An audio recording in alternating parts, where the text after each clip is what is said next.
magte-test tayo ng drone flying.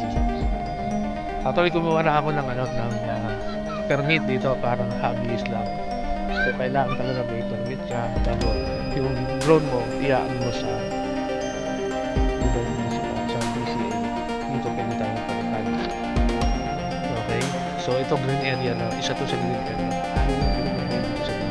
Isa to.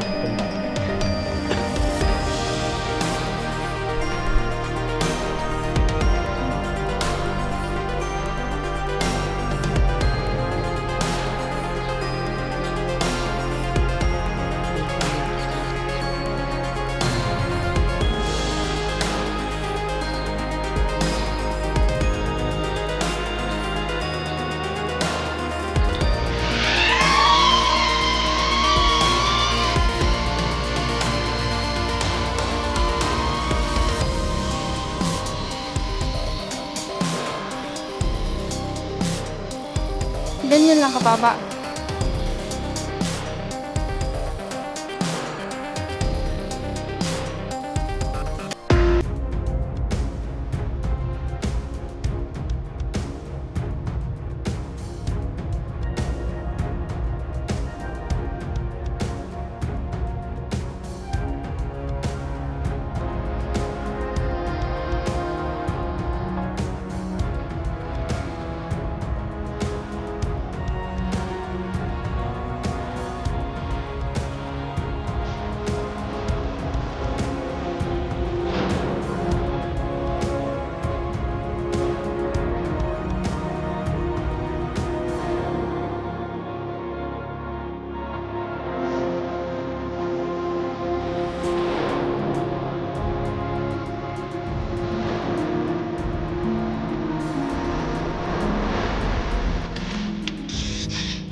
Ay guys, gano'n natin itong Neo 2. Ito lang talaga dapat dito.